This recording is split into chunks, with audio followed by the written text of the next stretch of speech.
1. This story is from a dinner party I hosted before the pandemic. I invited 6 folks, and shortly after the invites were sent, I received a call from Sally. Sally advised me that she was now on a salt-free diet due to medical reasons. She advised that at home she cooked without any salt, and gave me a speech about how wonderful salt-free life was. I was skeptical and advised her that I would personally find it difficult to give up all salt. Was she sure she wasn't just on a low-sodium diet? Sally advised that unless her dish was salt-free, she wouldn't be attending. While telling her no was an option, I'm not that person. I was pissed off at Sally for years of being difficult at the dinner table in restaurants. Trust me, there was always something wrong with her meal, or its preparation, or the flavor, or the waiter, or meh. With a smile so large you could hear it through the phone, I assured her that her request for salt-free was 100% going to be accommodated. On the dinner night, I prepped the meal. Sally was getting the same thing as everyone else, with one critical difference. All her food was prepped in separate containers, baked on separate racks, and seasoned with exactly the same flavors, sans salt. Dinner time and my guests arrive. I have all of Sally's food plated on white plates. Everyone else gets gray plates. First round, appetizers. Fried calamari with a lemon juice jalapeno butter sauce. This dish typically has salt in both the batter and the sauce. As Sally couldn't have that, I battered her calamari in salt-free seasonings and flour. Her condiment looked exactly the same, but was made with unsalted butter and no added salt. I placed Sally's plate in front of her first, and she immediately states she asked for salt-free. I assure her that her dish is salt-free, and I made sure to cook hers separate, and even used a different colored plate to keep it straight. We all sit and talk and enjoy the squid. Sally takes a bite and makes a face. "Mine has no flavor," she exclaims. All of my other guests tell Sally it's divine, delicious, best they've had, etc. I smile at Sally and assure her that her dish was flavored exactly as everyone else. The only difference is she received absolutely no salt. It's at this point Sally has a moment of clarity. It's painfully obvious on her face. She realizes she can't complain about the lack of salt, as she's already told the table about her salt-free life.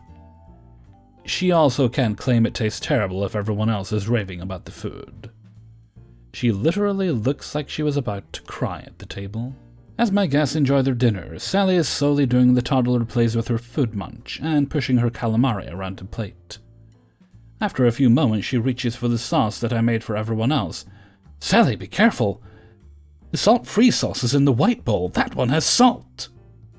She mumbles something about wanting to taste the difference, before literally dumping the bowl on her calamari. She then exclaims how much better it tasted. You and I know that, of course. Things taste better with salt. So this drama repeated itself over the main course of honey-roasted salmon with pine nuts. I am no heathen and had both salt and pepper on the table for my guest. I'm not going to judge you for needing more flavor. Here we go. Sally takes a bite of her fish and once again realizes that it has no salt.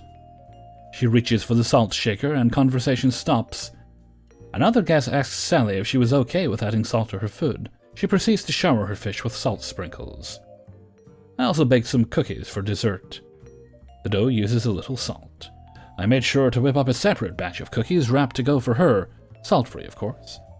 When I handed her those cookies, the look of defeat that hit her face warmed my heart. Dinner is over, everyone is happy, except for Sally. I called her next week to make sure she was okay as she consumed sodium at my party. Sally told me her doctor has removed her sodium restrictions, and she won't need that accommodation at future meals. On the phone, I congratulate her for her good health. When I hang up, I laughed until my sides hurt. Salt-free life apparently doesn't taste good when the salt is actually omitted. To anyone on a low or no-sodium diet for their health, I commend you. Sally, however, wasn't actually on this diet. This is evidenced by her shock at how salt-free food tasted. I confirmed with her husband, and she's never stopped using salt at home. Her salt-free claims were a ploy for attention that backfired tastelessly. Additional info. Why are we friends? Sally is married to one of my best friends. As my friend has elected to stay married to her, I have tolerated her. I wouldn't call her a friend, but we are where we are. 2. So, I am a lawyer in Brazil, but when I was at college, I got an internship at a tribunal. I usually worked behind the scenes dealing with paperwork and some bureaucratic stuff. It was usually a nice place to work, but occasionally the judge, the boss of my boss, would require some intern to help her with the hearings. It was not unpleasant work, but more of an annoyance since we were only 8 people dealing with the paperwork for over 10,000 lawsuits, which meant that every time she requested someone to go help her, they knew that there would be a lot of accumulated work when they got back. Something I need to point out about this specific judge is that she was a very polite and pleasant person outside of work, but at the court she would become extremely micromanaging, especially about bureaucratic stuff that she never had to deal with and didn't understand, usually making our work take way longer than it needed to be, and whenever a lawyer was present, suddenly she became very rude and demanding to anyone below her. I understand that most lawyers that worked there were extremely sexist, and that was probably just her response to that. A way to say, "Don't you try me, I know what I'm doing and I'm good at it." But I cannot agree with her taking that frustration out on everyone else. On this specific day, I had been assigned to help her with a very long hearing. In Brazil, this stuff is all recorded, so for me, that meant taking care of the computer, taking notes, but mostly making sure the camera was on. The thing is, whenever you do these recordings, it was kind of script that needed to be followed. First, she would tell me to start recording.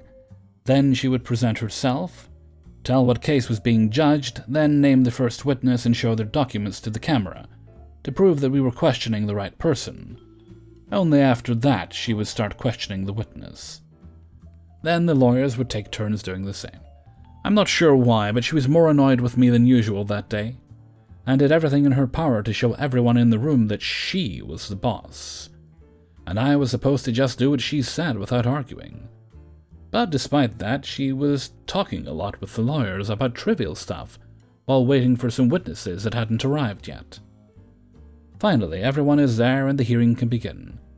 But for some reason, she was so distracted with the conversation that she forgot about the script and just started questioning the witness without doing proper presentations, and asking me to start recording. As soon as she started questioning him, I tried to discreetly warn her, but all I could say was, "Your Honor," before she loudly shushed me, without even looking in my direction. It was not at all discreet, and everyone was visibly embarrassed, including me. So I did the only thing I could in that situation. Nothing.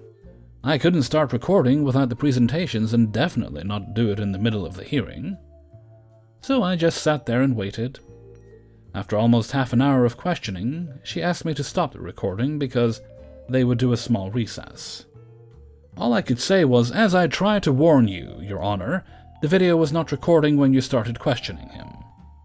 She got visibly white and started saying, "But you should have," before realizing her mistake. She tried looking around for support, but everyone saw the way she shushed me and had that look of, well, he's got a point. I don't know exactly what happened after that because they did the recess anyway, and I was sent back to my usual work and didn't get to participate in the rest of the hearing. It was a relief because I had a lot of work to do. I graduated a couple of days later, and I don't think there were any big repercussions about this specific mistake. But I heard a few years later that since her productivity was extremely low, and after other more serious mistakes she got demoted. She is an auxiliary judge today, which means that she helps other judges but is not responsible for dealing with any lawsuits on her own. 3. I was attending grad school at the time to finish my doctoral degree, which I'm only mentioning as relevant because the customer made a crack about intelligence, while working at my father's business in auto salvage yard. Our yard was located in New Jersey, and this event occurred in August, so it was hot and very humid. I was generally very dirty when I was at work, with grease and grime all over my arms and clothes. If you washed your hands and arms every time they looked dirty, your skin would just get dry and irritated, so with the exception of stopping to eat, I was absolutely filthy all day long. Our yard mostly dealt with shops and small independent mechanics who came in looking just as dirty as I was, so it was completely normal. Another point relevant to this story is this. I look absolutely nothing like my father. He is 5'8" and weighs at most 140 pounds. I am 6'2", and back then I was powerlifting and weighed right around 220 pounds. So here's my story. A guy comes in to pick up something he bought when I was not there that had to be taken out of a car. I don't even remember what it was now, but it was something fairly heavy, for him, not for me, and dirty. If we had parts in our warehouse, they'd get scrubbed and cleaned by me, before being labeled and catalogued, but parts coming right off a car just had loose grime knocked off. So the guy comes in looking very out of place for our yard, wearing a button-down shirt, khakis, and dress shoes. He hands me his receipt, and I tell him I'll bring it out the side door. I walk out with his item on a hand truck, and the only vehicle I see parked is an Acura sedan, very unlike the beat-up shop vehicles most of our customers drive. The guy is walking around the front of his car, talking on his phone, but the trunk is open, so I bring the hand truck around and leave his item on the ground with a piece of cardboard to keep his trunk clean, and go back inside. A few minutes later, the customer comes inside, wanting to know what he is supposed to do with the part, to which I facetiously reply, "Install it, I imagine." He wants to know why the part is dirty. I reply, "It's used." He wants to know how he's supposed to get it home. "In your car?" He wants to know why I didn't put the item in his trunk, and I point to the sign behind him, which admittedly is partially obscured by the open door, which says that we are not responsible for loading parts due to liability for possible damage to the customer's vehicle. He turns around looking pissed and shouts, "What am I supposed to do now, genius?" Because I must be dumb if I'm dirty, right? There are now 2 other customers by the office, and I know them both well, so I tell them I'll be right with them, and walk around outside to the guy's car because I just want him gone. I throw a blanket over the rear bumper of his car, remind him that I'm not liable for damage, and I lift the piece up and gently put it on the cardboard in his car. To do this without damaging anything, I had to put one of my hands on the side of the trunk, and I left a huge, greasy handprint. Largely on purpose. While I'm loading, he is standing so close to me, supervising, that my arm bumps his arm, and his sleeve gets dirty. The entire time this exchange has been going on, he's been on his phone, and he is now ranting into his phone about our interaction, and calls me genius again, and I reply, "You came to a salvage yard to pick up a heavy, dirty used part in dress clothes, with a luxury car. Who's the genius?" At that point, he also noticed the grease on his car and his dirty sleeve, and he wants to know if the owner is here, and I tell him Bob is working out in the yard. He demands to speak with him, and I say fine. We walk back around to the office, and I punt to Bob, who is way out in the yard on the forklift moving cars that are going to the crusher. This is time-sensitive because the truck will come to pick them up and block the entire street while we load, so we have to be ready. He starts to walk into the yard, and I try to stop him and tell him it is too dangerous. He keeps walking, so I point out that our Doberman is trotting along behind the forklift. She was actually our dog from home, and very friendly, but we brought her with us every day because we couldn't be home to let her out. He sees the dog and stops, and I tell the guy he has to wait until Bob is finished moving vehicles, and it will be a while, which he says is fine, because he's going to tell Bob exactly how his customers are being treated. Over the next 40 minutes, I walk past the guy multiple times helping customers, and each time I pass him, he mutters something about me being fired and me being sorry. Finally, the forklift shuts down, and Bob stands up, and my new friend seems ecstatic, banging on the counter and telling me that Bob is done and he wants to speak to him immediately. I walk outside with my new friend right next to me, climb up on a car's fender and wave my arms to get Bob's attention. "Hey, Dad! This guy wants to talk to you!" And with that, my new buddy says, "Fuck you!" turns and walks out, hops in his car and guns it up the street. 4. This happened about 10 to 12 years ago. I was a corporal in the Marines at the time. MOS 6469 for the military types. aviation electronics repair tech for the non-military types. I worked night shift in a 3-shift shop, and myself and the sergeant, my direct supervisor, Sergeant K, were the quality assurance for the shift. Third shift also had a corporal and Sergeant QA pair running their shift. Now, for those who don't know, tools are a big freaking deal in the aviation world. One lost tool or missing part of a tool can down an entire squadron, as it can cause serious damage to an aircraft. Even so, if no one dies or gets injured, no one wants to be the one to explain why a bunch of taxpayer money is down the drain.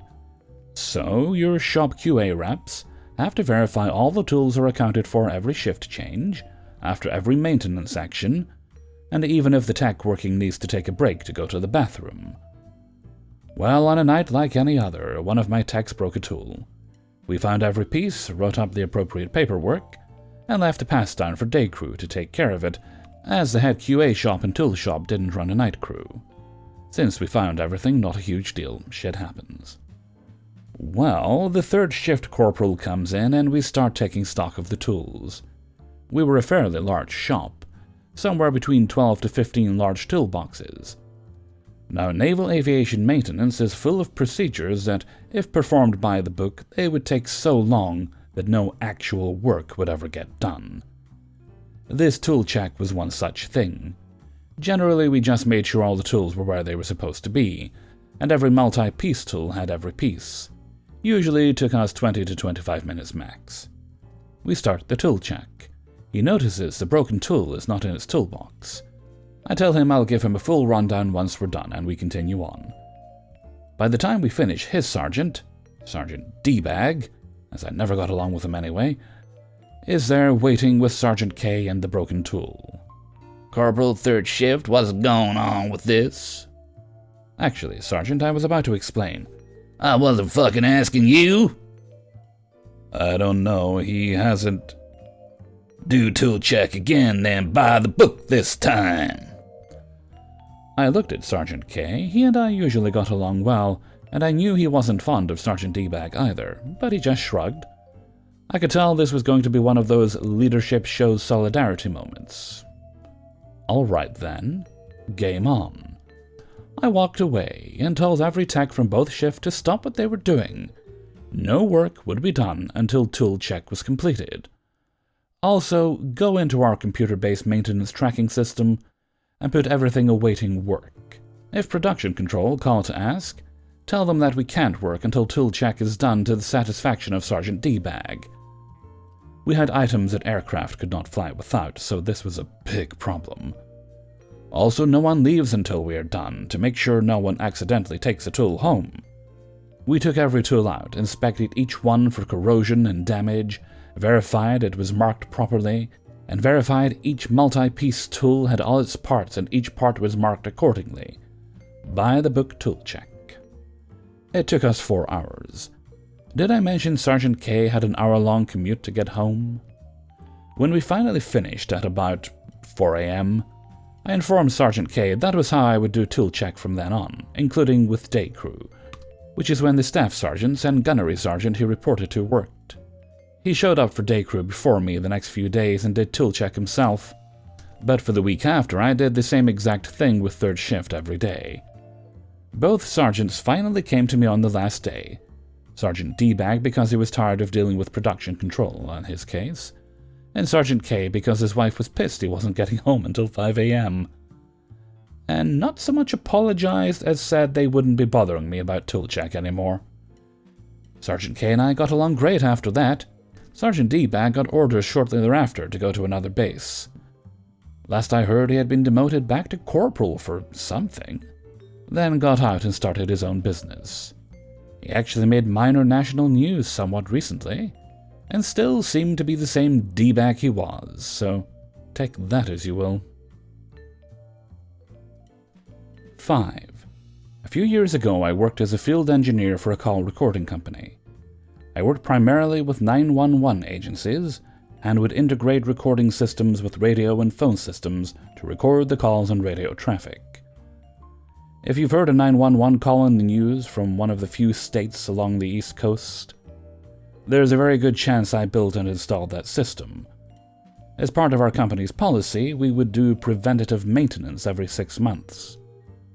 This was where we went on site, tested everything was functioning properly, and showed some value in our maintenance contracts through FaceTime with the customers. After some years, I had climbed the ladder to being the lead engineer, installer, and trainer. I trained most of the other engineers and techs within the company, along with performing my normal duties. I had also installed the vast majority of the systems I was doing maintenance on, and was extremely familiar with them. A maintenance visit took me around an hour where it took the new guys 4 or 5 hours, and I would usually knock out 2 or 3 maintenance visits in a single day. I had literally tripled the numbers as the next closest tech. As often happens, eventually the company was bought out. The new owner came in and presented himself as very metrics-focused. The problem was he didn't understand what we did in the field, so his metrics weren't always good ones. Eventually, I got written up and put on a performance improvement plan. The reason? Days I didn't have to drive far, I would finish 3 maintenance visits and still be home in less than 6 hours. Again, my actual performance metrics were legitimately triple the next closest tech, and most days I worked well over 8 hours when driving was included. But instead of looking at those metrics, he used time as his only metric, and focused solely on the shortest days. And unfortunately for me, I objectively worked less time than anyone else. Now for the malicious compliance. Instead of scheduling the way I had previously, I started scheduling to ensure I hit 8 hours a day, every day. Previously, I had started at a customer site at 9 a.m., whether it was 1 hour away or 5, so would get up at whatever time that day required. I would also try to knock out multiple customers in the same area on the same trip to save driving time on longer days. Some days I would drive 12 hours total, knock out 3 maintenance visits taking another few hours, and have a total day of 15+ hours. Afterwards, I left sites at exactly 8 a.m. and tried to get home at exactly 5 p.m. For those sites that were 5 hours away, can't do them without a hotel room. Instead of costing a full tank of gas and a single day's wages for 3 clients, it now cost the company the same amount of gas, 3 or 4 nights in a hotel, and multiple days of my salary. For closer sites that I didn't need a hotel, I would make sure I didn't leave too soon to get home at exactly 5 p.m., so would sit in a server room playing games on my phone for a few hours. If sites were close enough, I would still try to knock out 2 or sometimes 3, but if time was the metric, I was going to make sure I worked as closely to the 8 to 5 as possible, without doing anything detrimental to a customer. Overall, I was trying to make a point to show that while I may have been meeting the time metric, I was actually doing less work by meeting that metric. We did employee reviews every quarter, so when my next review came around 3 months later, I tried to bring it up. Instead, the new owner praised me for working harder and ignored that I was doing significantly less work. During that meeting, I tried showing that it was costing the company more, and I was achieving less by meeting that metric instead of an actual performance metric. But somehow, despite my spreadsheets showing costs, site visits, completed maintenance, and everything else, he refused to understand it. He kept praising how my work ethic has improved and didn't want me to change anything or go back. So I didn't change a thing, and coasted at that job for the next few years. Hey everybody, Hellfreezer here, and thank you very much for listening to Revenge is Ice Cream, episode 83.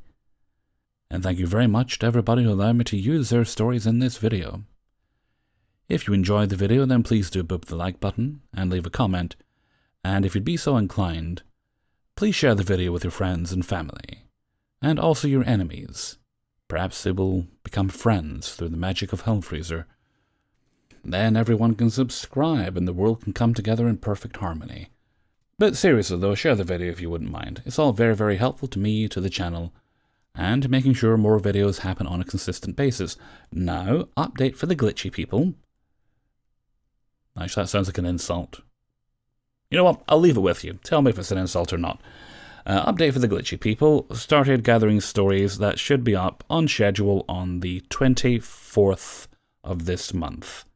That's just a touch over 2 weeks away. Okay. See, I hadn't forgotten. I literally didn't do it because of health reasons. That was the only thing stopping me from doing them. But we're about back to normal now, so glitch will happen. You can't tell, but I'm wiggling my fingers in a mysterious way.